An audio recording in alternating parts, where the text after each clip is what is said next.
Si quelqu'un voit encore un attachement, ce qui implique une dualité,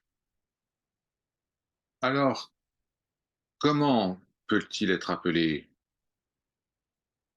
libéré?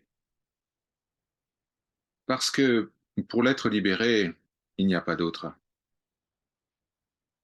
Il y a une étape sur la voie où la perception de l'autre est toujours active, mais en réalité, peut-il y avoir attachement ou libération? Vous, avec votre tête, vos mains, vos pieds, vos doigts, vos orteils, toutes les différentes parties de votre corps, vous êtes un seul être vivant. Et pourtant, vous pourriez vous considérer non pas comme un individu, mais comme un ensemble immense de très nombreuses entités. Dans chaque pore de votre peau existe un immense nombre d'organismes vivants. De plus, votre taille change, vous grandissez, vous rapetissez, vous changez de différentes manières et dans ces différents états, vous êtes un individu différent. Au départ, vous êtes un petit bébé et puis vous avez grandi. Allez-vous dire que vous n'êtes plus la même personne que ce petit enfant? Alors si vous n'êtes plus la même personne, que dire de votre corps? Prenons le cas où, par exemple, vous devez aller quelque part. Vous allez quelque part, par exemple chez vous. Le fait d'aller et le fait d'arriver.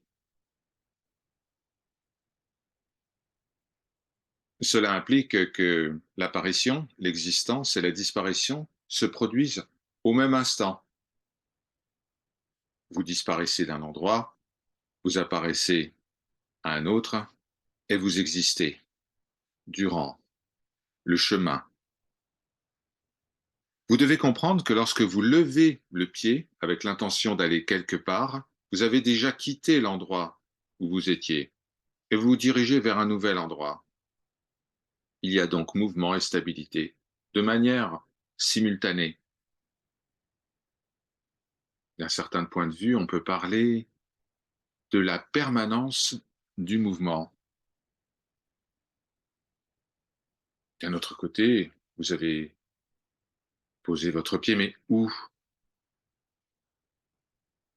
Il était là, il n'y est plus, il sera ailleurs. Tout cela est difficile à comprendre.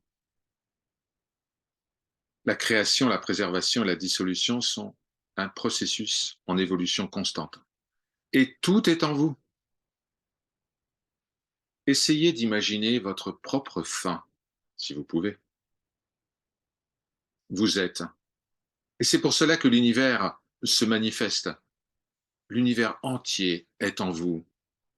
Le passé, le futur, ce monde et le suivant, tout, absolument tout, est en vous. Eh bien, vous réalisez alors que vous avez toujours été et vous serez toujours absolument libre, éternellement libre. Et la question de savoir si un tel ou un tel est attaché ne surgit plus. Vous existez, alors l'univers existe. C'est ce que nous venons de dire.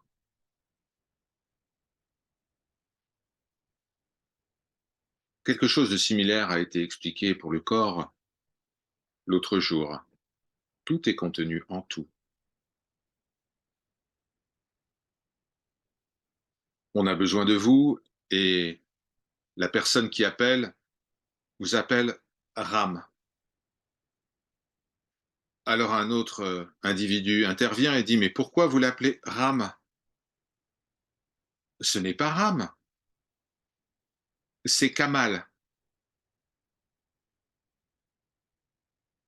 Sachez que ce serviteur, ce corps, ne ment jamais.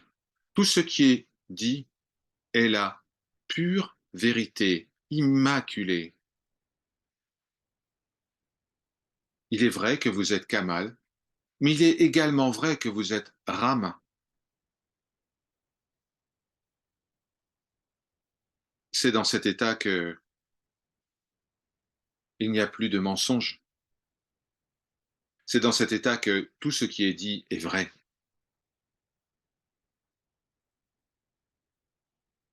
Supposez qu'un homme est connu sous un certain nom. À sa demande, il en demande un autre. Va-t-il changer parce qu'il a reçu un nouveau nom? Une personne reste la même, quel que soit le nom.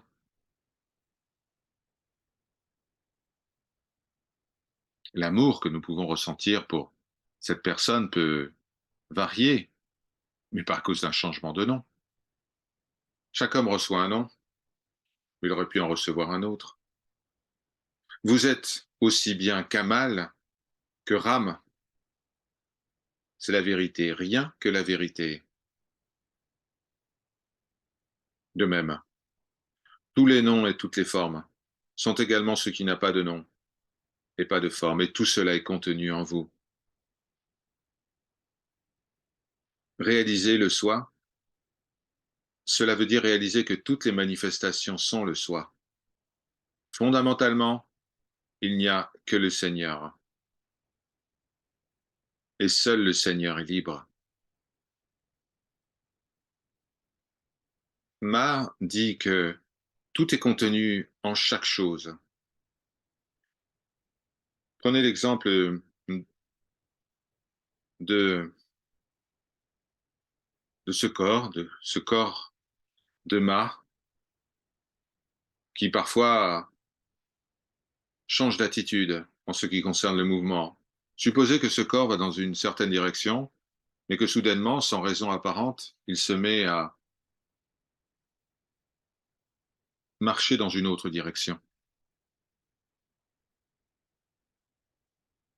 La question de savoir pourquoi j'ai changé de direction ne se manifeste pas de la même manière que votre question en ce qui concerne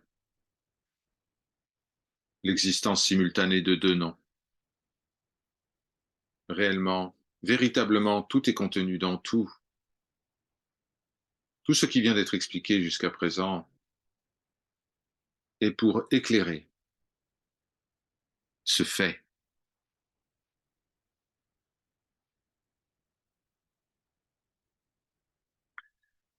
Maintenant et encore, ce corps, Ma, vous parle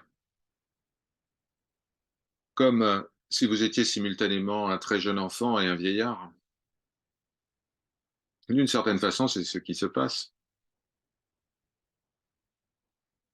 Même si vous semblez être un adulte, Ma s'adresse à vous et s'adresse spécifiquement à l'enfant intérieur.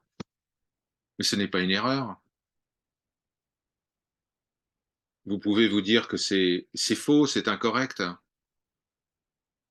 mais sachez que l'erreur est aussi une manifestation du Seigneur. Il n'y a que le un sans second.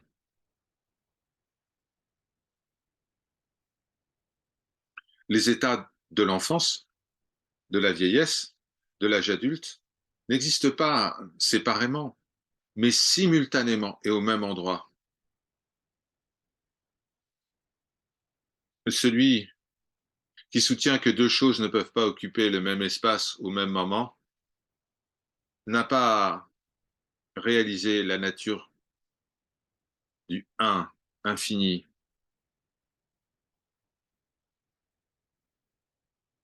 À un certain stade, il n'y a plus de question du un, du 2, de l'infini, plus de question de réalisation ou d'absence de réalisation. Ce qui est. La réalisation et tous ces concepts sont mentionnés simplement comme des instruments qui pointent vers la compréhension. le plus. Celui qui a réalisé la réalité une réalise la dualité et le multiple en même temps et au même endroit.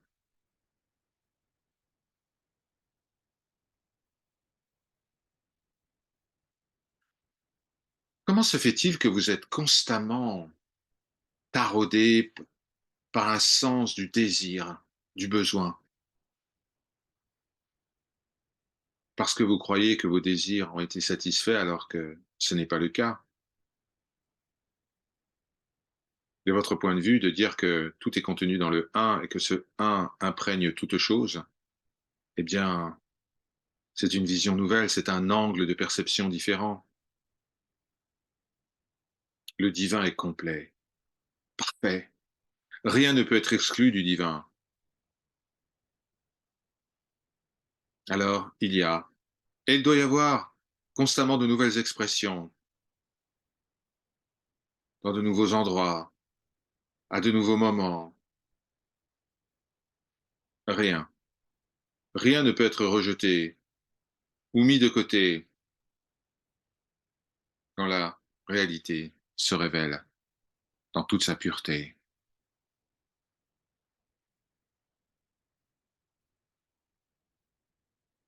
Om Jaima.